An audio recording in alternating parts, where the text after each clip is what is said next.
Nous écoutons la catéchèse du pape François à Rome le 9 juin 2021, précédée de la lecture de la lettre de saint Paul aux Thessaloniciens, la première lettre, chapitre 1, versets 15 à 20. Frères, prenez garde que personne ne rende le mal pour le mal, mais recherchez toujours ce qui est bien, entre vous et avec tous. Soyez toujours dans la joie, priez sans relâche, rendez grâce en toutes circonstances. C'est la volonté de Dieu à votre égard dans le Christ Jésus. N'éteignez pas l'esprit, ne méprisez pas les prophéties. La parole du pape, maintenant. Cari fratelli e sorelle, buongiorno. Chers frères et sœurs, bonjour. In questa penultima Dans cette avant-dernière catéchèse sur la prière, della perseveranza nel pregare. nous parlons de la persévérance dans la prière. C'est une invitation, même un commandement que nous avons de la Sainte Écriture. L'itinéraire spirituel du pèlerin russe commence quand il s'arrête sur une phrase de saint Paul dans la première lettre aux Thessaloniciens. Priez sans relâche, rendez grâce en toutes circonstances. Cette parole de l'apôtre frappe cet homme, le pèlerin russe, et il se pose la question, comment est-il possible de prier sans relâche, puisque notre vie est fragmentée en tellement de moments différents qui ne permettent pas toujours la concentration. À partir de cette question commence sa recherche qui va le conduire à découvrir ce que l'on appelle la prière du cœur. Elle consiste à redire avec foi « Seigneur Jésus-Christ, Fils du Dieu vivant, prends pitié de moi, pécheur. Seigneur Jésus-Christ, Fils du Dieu vivant, prends pitié de moi, pécheur. » Vous l'avez entendu ? Disons-la ensemble, si vous le voulez bien. « Seigneur Jésus-Christ, Fils du Dieu vivant, prends pitié de moi, pécheur. » C'est une prière simple, très belle. Une prière qui, peu à peu, s'adapte au rythme de la respiration et s'étend à toute la journée. Seigneur Jésus-Christ, Fils du Dieu vivant, prends pitié de moi, pécheur. Je n'ai pas bien entendu. Disons-le ensemble.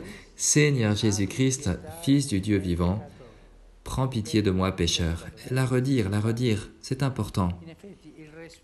En effet, la respiration ne s'arrête jamais, même quand nous dormons, et la prière est la respiration de la vie. Comment est-il possible donc de garder cet état constant de prière ? Le catéchisme nous propose des très belles citations prises de l'histoire de la spiritualité qui insistent sur le besoin d'une prière sans relâche, qui puisse être le centre de la vie chrétienne. Et j'en redis, l'une ou l'autre. Le moine Évrage Pontique affirme « On ne nous a pas demandé de travailler, de veiller, de jeûner constamment. »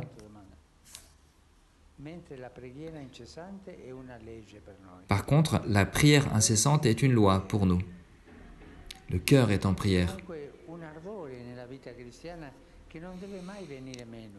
Il y a donc une habitude dans la vie chrétienne qui ne doit jamais manquer. C'est un peu comme le feu sacré que l'on gardait dans les temps anciens sans interruption et que les prêtres avaient le devoir de tenir alimenté. Il doit aussi y avoir ce feu sacré en nous, ce feu sacré qui brûle constamment et qui ne puisse pas s'éteindre. Ça n'est pas facile, mais c'est ce qui doit arriver. Saint Jean Chrysostome, un autre pasteur attentif à la vie concrète, prêchait, même au marché ou pendant une promenade seule, il est possible de dire une prière constante. C'est possible quand on est au magasin, quand on fait les courses, quand on vend, et même quand on fait la cuisine. Des petites prières. Seigneur, aie pitié de moi. Seigneur, aide-moi. La prière est un peu comme une ligne musicale où nous mettons la mélodie de notre vie. Elle n'est pas en contraste avec la vie quotidienne. Elle n'est pas en contradiction avec toutes les obligations de la journée. Elle est plutôt le lieu où chaque action retrouve son sens, son pourquoi, sa paix, la prière. Bien sûr, mettre en pratique ces principes n'est pas facile. Un papa, une maman pris de 1000 occupations peuvent ressentir une certaine nostalgie d'une période de sa vie où il était beaucoup plus facile de trouver des temps de prière. Les enfants, le travail, la vie quotidienne, les parents qui sont âgés, on peut avoir l'impression de ne jamais arriver à tout faire. Alors cela fait du bien de penser que Dieu, notre Père, doit s'occuper de tout l'univers, mais qu'il se rappelle constamment, il se souvient constamment de chacun d'entre nous. Et alors nous pouvons aussi nous souvenir de lui constamment. Dans la vie monastique chrétienne, on a toujours eu en grand honneur le travail, et non pas seulement de par le devoir moral de pourvoir à ses propres besoins, aux besoins des autres, mais aussi pour honorer un certain équilibre, un équilibre intérieur. Le travail sert à cela aussi. On ne peut pas, c'est un risque pour l'homme d'avoir un intérêt complètement abstrait, de perdre le contact avec la vie. Le travail nous aide à garder un contact avec la vie, et les mains jointes du moine montrent aussi le travail de chaque jour.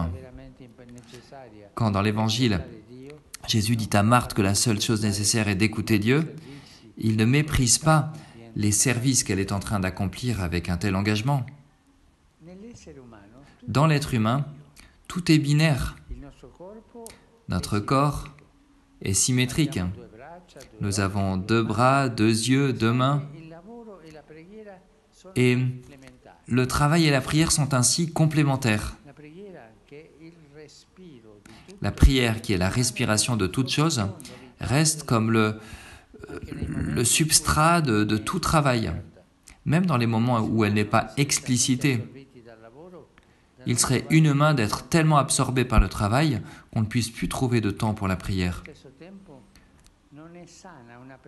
Et en même temps, une prière qui s'aliène de la vie ne serait pas saine. Une prière qui se soustrait aux obligations du quotidien, ce serait du ritualisme même. Jésus, après avoir montré sa gloire aux disciples au mont Tabor, ne veut pas prolonger ce moment d'extase, mais il descend avec eux de la montagne et il reprend son chemin quotidien.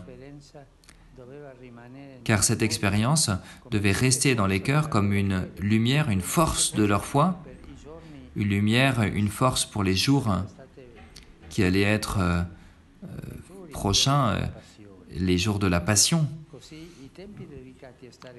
Et ainsi, le temps consacré à Dieu, à être avec Dieu, ravive la foi qui nous aide dans la vie concrète. Et la vie concrète alimente la prière sans interruption. Il y a une circularité entre la vie et la prière où est alimenté le feu de l'amour chrétien, ce que Dieu attend de nous. Redisons cette prière simple qu'il est si beau de redire pendant la journée. Voyons si vous vous en souvenez, tous ensemble, Seigneur Jésus-Christ, Fils du Dieu vivant, prends pitié de moi, pécheur. Encore une fois, Seigneur Jésus-Christ, Fils du Dieu vivant, prends pitié de moi, pécheur. Disons cette prière constamment, cela pourra nous aider dans l'union avec Jésus. Merci.